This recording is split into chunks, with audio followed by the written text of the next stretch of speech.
성도님들 안녕하십니까? 한 주간 잘 보내셨습니까?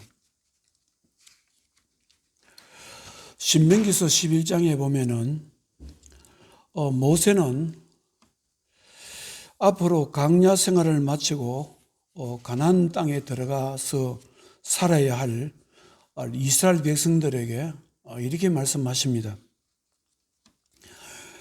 가나안 땅이 어떤 곳인지, 너희들은 어떤 곳에서 어떤 땅에서 사는지 이 말씀을 하셨습니다. 신명기서 11장 21절에 보면은 너희가 건너가서 차지할 땅은 산과 골짜기가 있어서 하늘에서 내리는 비를 흡수하는 땅이요. 12절 내 하나님 여호와께서 돌보아 주시는 땅이라 연초부터 내 하나님 여호와의 눈이 항상 그 위에 있느니라. 하나님께서는 이스라엘 백성들이 들어가서 살 땅인 이스라엘 땅, 가나안 땅은 하나님의 눈이 항상 그 위에 있으시다고 말씀을 하고 계십니다. 하나님의 눈이 항상 그 위에 있다는 것은 하나님께서 이스라엘 백성들을 늘 지켜보신다는 뜻입니다. 하나님께서는 오늘도 이 시대를 살아가는 하나님 백성들을 바라보시고 지켜보시고 있을 것입니다. 그러면 하나님께서는 어떤 사람에게 관심을 가지고 지켜보고 계실까? 사람들은 성공을 너무나 좋아합니다. 출세를 너무나 좋아합니다. 남보다 더 많이 가지고 남보다 더 많은 것을 누리기를 원합니다. 1등하기를 위해서 피나는 노력을 합니다. 남에게 지고는 못 사는 사람들이 있습니다. 여러분들은 하나님께서는 훌륭한 사람들이 어디 있는가 찾으신다고 생각하십니까? 하나님께서는 남보다 더 뛰어난 사람을 찾으신다고 생각하십니까? 남보다 더 지혜가 많은 사람, 남보다 더 많은 은사를 가진 사람을 찾으신다고 생각하십니까? 제가 신학에 올라오기 전에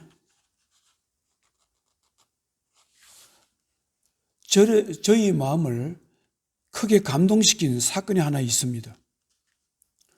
아마 30대에 저에게 가장 큰 감동을 준 조그만한 이야기입니다. 신학에 올라가기 전에 1986년 가을이었습니다.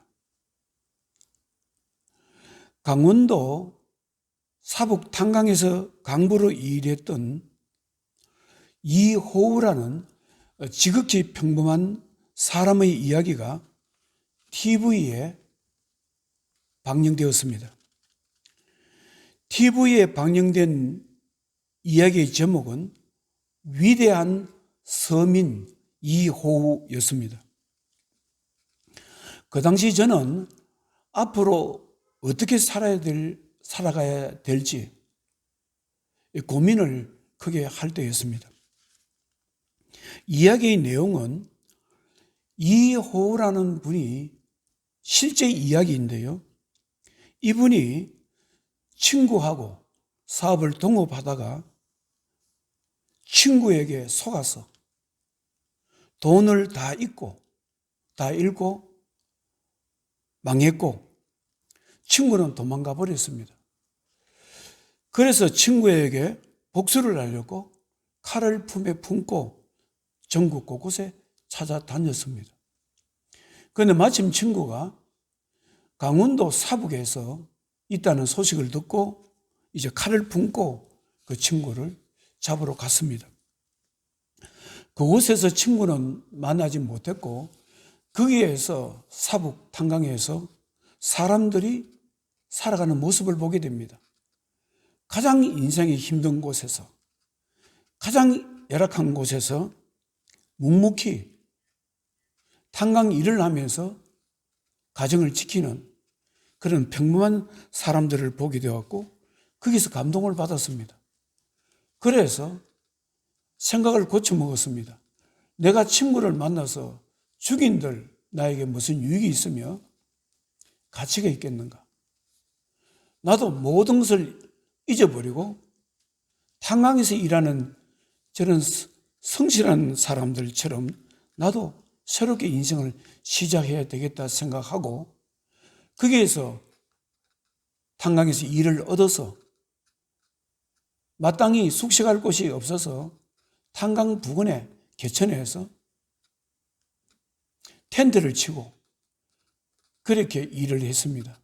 그리고 조금 정리되니까 사랑하는 아내를 데리고 자식을 데리고 거기에서 탄광 일을 했던 분입니다.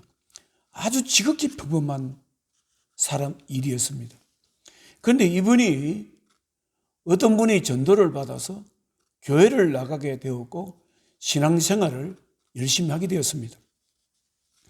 그리고 이분이 하는 일은 회사에 나갔다 오는 일, 교회에서 신앙생활을 하는 일, 그리고 회사에서 일을 끝마치면 저녁에는, 평일날 저녁에는 사북에 있는 철없는 청소년들, 세상에 방황하는 청소년들을 돌보고 그들을 관리하는 일을 했습니다. 그런데 이분의 삶이 회사에서 알려지고 주위의 사람들이 감동을 받아서 이분을 추천을 했습니다. 그래서 이분이 그 당시 정부가 주는 석탑 산업훈장을, 이것은 회사가 받는 것인데 개인으로서 이 상을 받았습니다. 그래서 TV, KBS에서 이분의 이야기를 1시간 좀 넘게 다큐멘터리로 그분의 삶에 대해서 이제 방영을 했는데 저는 그것을 보면서 큰 것을 제가 깨달았습니다. 제가 깨달은 것이 무엇이냐면은 이런 것이었습니다. 사람이 무엇을 많이 가지거나 크게 성공해야 남다른 삶을 살아야 위대한 삶을 살 수 있는 것이 아니라 지극히 단순하고 평범한 삶 속에서도 위대한 삶이 있구나 하는 것을 제가 깨닫게 되었습니다.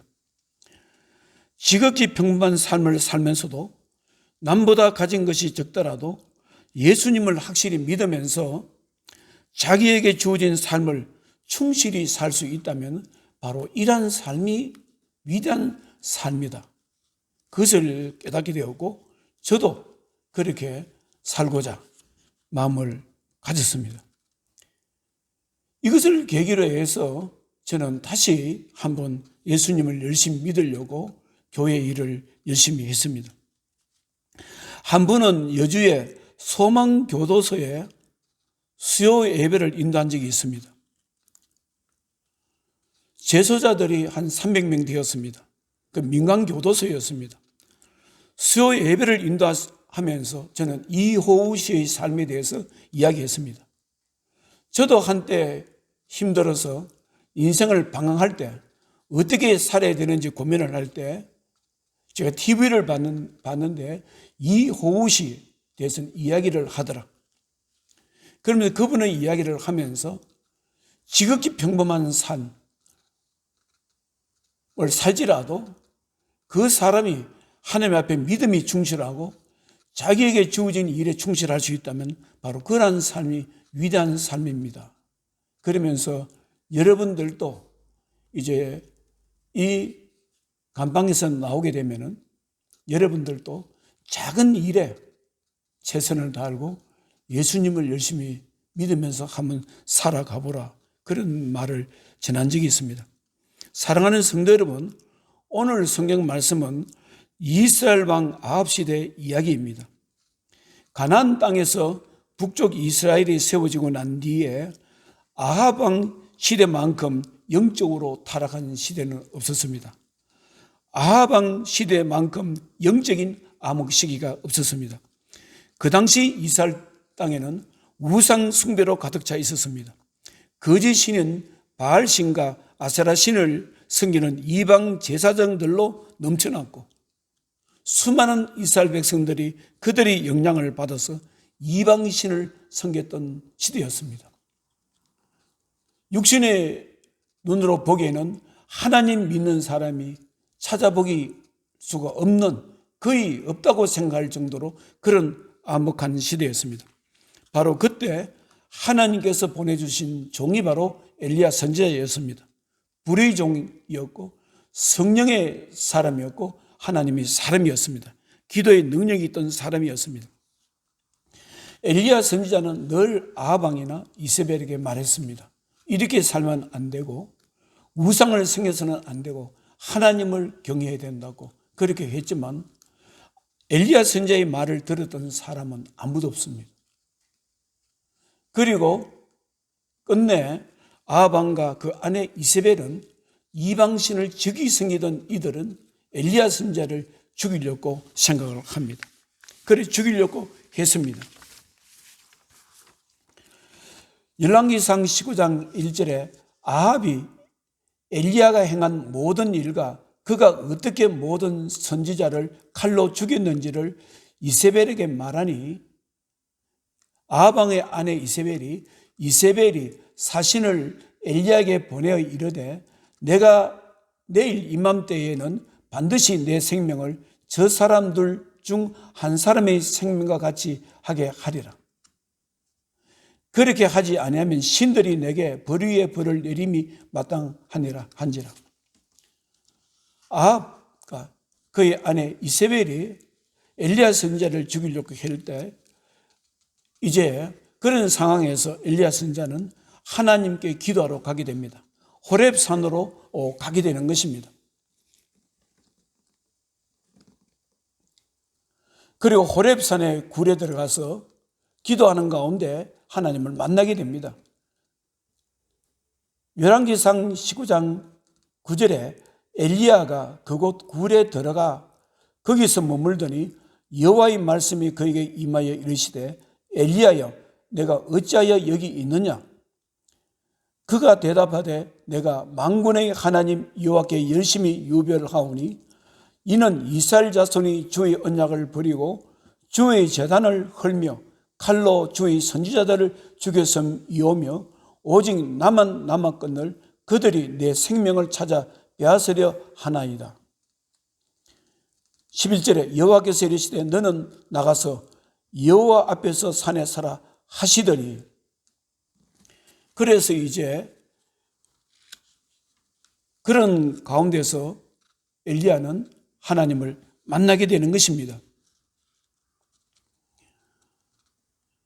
13절에 보면 엘리야가 12절에 또 지진 후에 불이 있으나 불 가운데에도 여호와께서 계시지 아니하더니 불 후에 세미한 소리가 있는지라.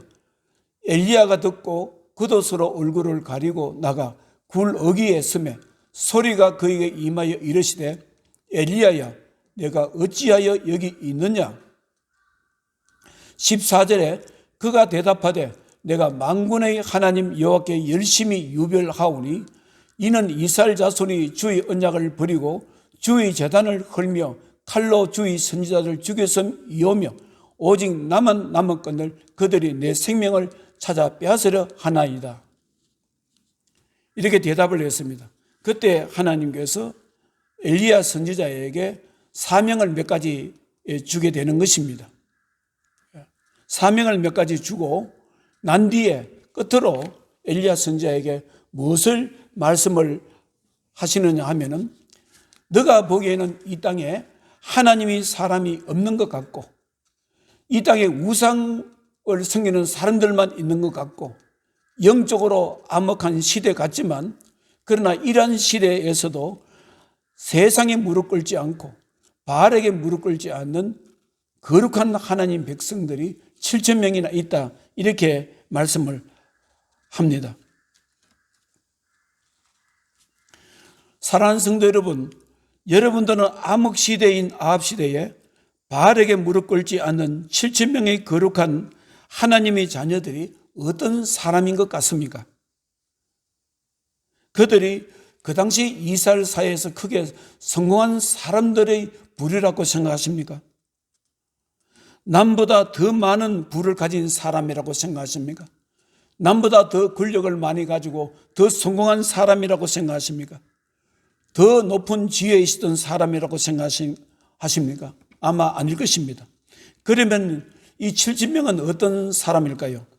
이들은 하나님 보시기에 말씀을 충실히 지켰던 사람이었을 것입니다. 하나님이 사랑에 소망을 두었던 사람이었을 것이고 자신의 평범한 삶에 충실했던 사람일 것입니다. 그러면서 자신이 감당해야 될 소명이 있다면 그것을 묵묵히 했던 사람으로 우리는 볼 수 있습니다. 그리고 그 당시 사회가 주는 영적 압박감에 전혀 동료가 없었던 사람이었을 것입니다. 단지 그들의 삶에 있었던 것은 하나님밖에 없었을 것입니다. 삶의 중심에 하나님이 있었던 사람이었을 것입니다. 누가 알아준다고 믿은 것도 아니고 믿음으로 해서 대단한 위치에 올라간 것도 아니고 그냥 시대와 관계없이 상황과 관계없이 하나님을 묵묵히 믿었던 사람이었을 것입니다. 사랑하는 성도 여러분, 하나님께서는 세상에서 대단한 사람을 찾는 것은 아닙니다. 세상에서 대단한 능력으로 인정받는 사람을 찾는 것이 아닙니다. 하나님께서는 자신의 삶 속에서 믿음으로 충실한 사람을 찾습니다. 여러분들은 창세기에 나오는 아담의 자손들이 어떻게 살았는 것을 여러분 알고 있습니까? 저는 아담의 자손들의 삶을 보면서 믿음으로 산다는 것이 얼마나 중요한가를 저는 생각할 때가 많이 있습니다. 아담에게는 두 아들이 있었습니다.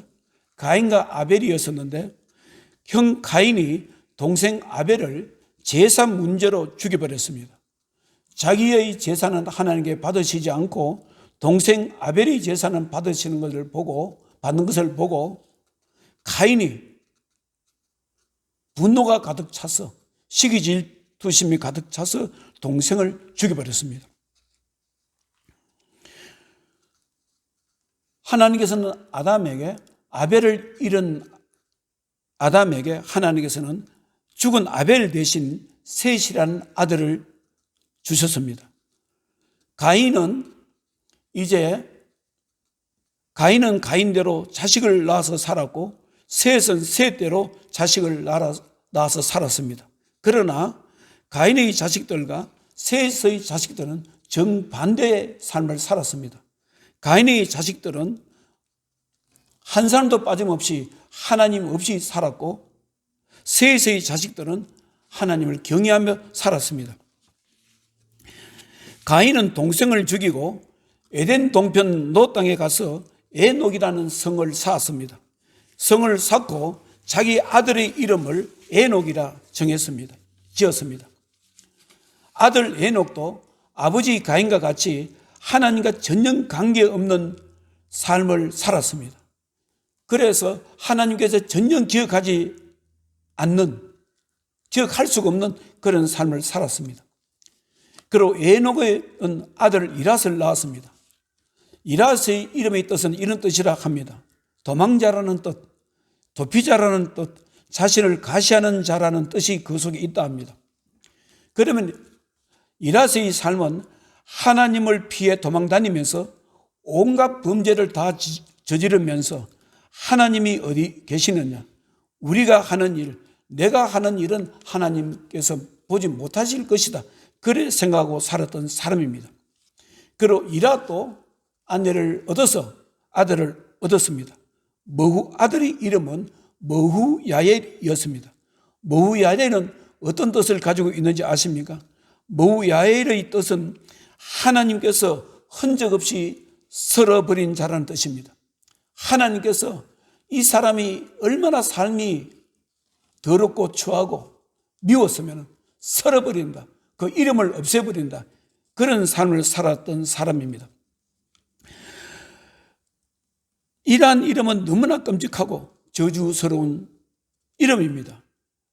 그런데 머후야엘은 이름 그대로 저주받은 그런 삶을 살았습니다. 하나님께서는 사람이 하나님 보시기에 저주스러운 삶을 살면 그 이름을 흔적 없이 없애버리는 분이십니다. 출애굽기 17장 14절에 아말렉을 도말하여 천하에 기억함이 없게 하리라. 그리고 머후야엘은 그런 악한 삶을 살면서도 결혼을 해서 머드사엘이라는 아들을 낳았습니다. 머드사엘이라는 이름이 무엇을 뜻하는 줄 아십니까? 바로 지옥의 사람이라는 뜻입니다. 하나님과 동의하지 못하고 세상의 욕심과 욕망을 쫓아가므로 결국 죽은 자들의 세계인 지옥으로 떨어질 수밖에 없는 그런 인생을 살게 된다는 뜻이 그 이름 속에 들어가 있습니다. 그러면 머드사엘은 어떤 삶을 살았을까요? 이 사람도 결혼을 해서 아들을 낳았는데 그 아들이 바로 유명한 라멕입니다. 라멕. 이 라멕이라는 사람의 인생은 아무런 죄의식 없이 사람을 살인하고 작은 일에 보복하면서 살았던 사람입니다. 누구든지 자기를 건드리면 그에게 상해를 했고 누구든지 자기에게 잘못하면 죽여버렸던 사람입니다. 그러면서도 전혀 죄의식 없이 하나님 없이 살았습니다. 그러면 하나님께서 가인에게 죽은 동생, 죽은 아들 아벨 대신 주신 셋의 자식들은 어떻게 살았을까요?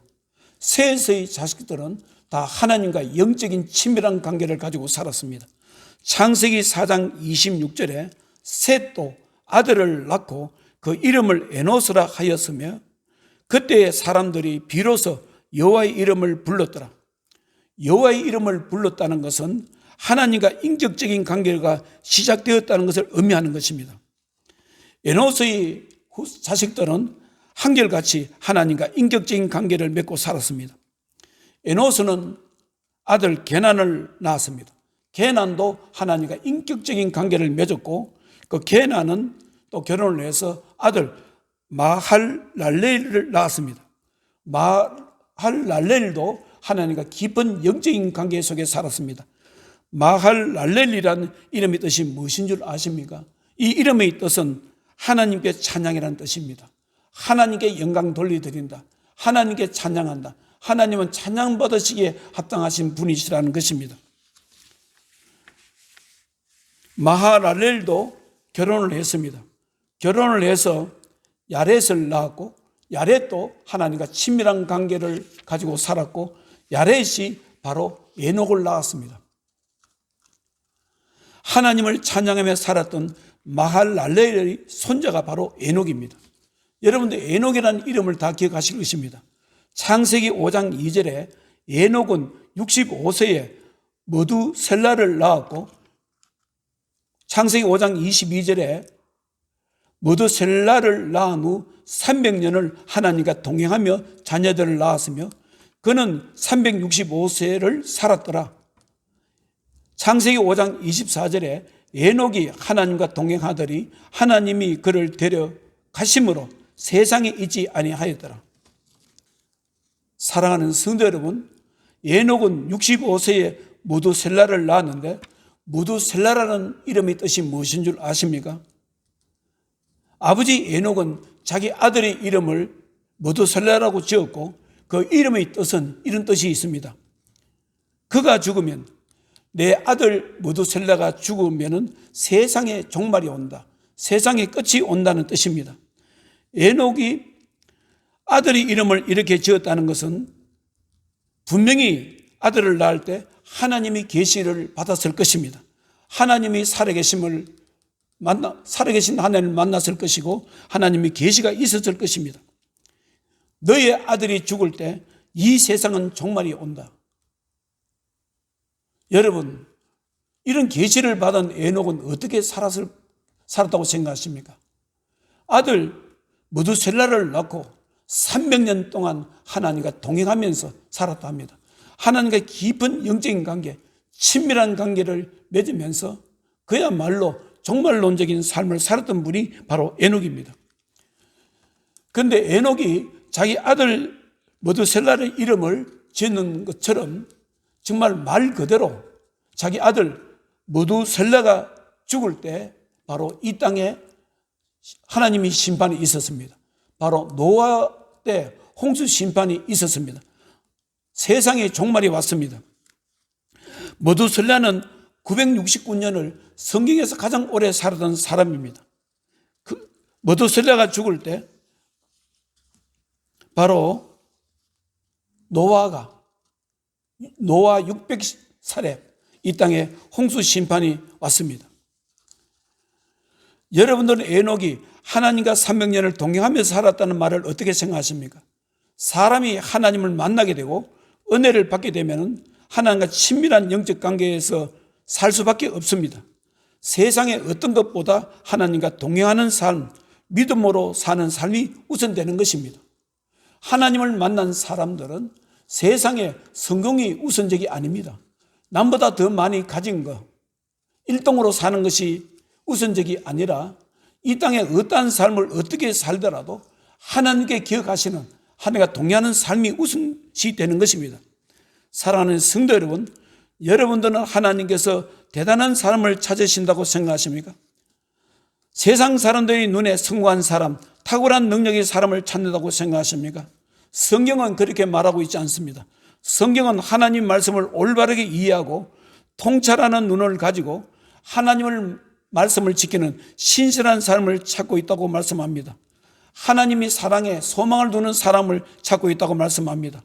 그리고 자신에게 주어진 삶에 충실하고 자신에게 주어진 소명에 충실한 삶을 찾으신다고 생각합니다. 바로 오늘 하나님께서 영적 암흑 시대에 엘리야 선지자에게 하나님, 이 땅에 나만이 하나님을 경외하는 사람 내밖에 없습니다. 이렇게 했을 때 너 외에도 이 땅에 세상에 이방신에게 무릎 꿇지 않는 사람 7점이 있다. 그렇게 말씀하시는데 그분들은 어떤 사람이었을까요? 세상의 성공을 인생의 목적으로 살았던 사람일까요? 아닙니다. 이분들은 다 믿음으로 살았던 사람입니다. 하나님 말씀에 지키는 것이 삶의 우선적으로 살았던 삶입니다. 바로 아담의 아들 가인의 후손들은 전부 다 하나님을 멀리 떠나 살았지만 셋의 아들들은 하나님과 친밀한 관계에 살았습니다. 바로 이러한 사람이 그 시대에 세상에 무릎 꿇지 않는 바로 천명과 같은 그런 삶이었을 것입니다. 사랑하는 성도 여러분, 하나님께서는 이 땅에 세상에 무릎 꿇지 않는, 세상 문화에 세상의 흐름에 무릎 꿇지 않는 이방신과 이방 사상과 그런 데 무릎 꿇지 않는 하나님이 사람들을 찾고 계시고 그런 사람들을 지켜보시고 그런 사람을 통해서 하나님의 계획을 이루시고 하나님 나라를 만들어 가십니다. 이스라엘 백성들이 바벨론에 이제 공격에 의해서 멸망을 당했습니다. 그리고 바벨론 지하에서 70년 포로 생활을 했습니다. 70년 포로 생활 끝났을 때 하나님께서는 이스라엘 백성들에게 해방의 기회를 주십니다. 다시 예루살렘으로 가라. 이스라엘 땅에 가서 다시 성전을 짓고 하나님을 경배하는 삶을 살아라고 했을 때 그때 과연 이스라엘 백성들이 다 돌아왔을까요? 수많은 사람들이 돌아오지 않았습니다. 그러나 돌아온 사람은 믿음으로 살고자 하는 사람, 하나님과 영적인 관계를 맺고자 하는 사람, 그런 사람들은 70년 동안 바벨론에 살면서 자리를 다 구축했다 하더라도 삶의 틀을 만들어 놨다 하더라도 그것들을 버리고 다시 예루살렘에 돌아와서 하나님과 다시 인생을 시작했습니다. 지금은 참으로 힘든 시대입니다. 코로나로 인해서 세상은 힘들고 또 각기 개인적으로 힘든 일들이 엄청나게 많이 쌓여 있습니다. 이런 시대에 삽니다. 그러나 우리는 인생의 목적이 세상에 있는 것이 아니라 우리는 믿음에 있는 것입니다. 가인의 아들 셋의 아들의 삶처럼 에녹의 삶처럼 하나님과 동행하는 삶, 그런 사람들을 하나님께서 찾고 계실 것입니다. 기도하겠습니다. 하나님 아버지,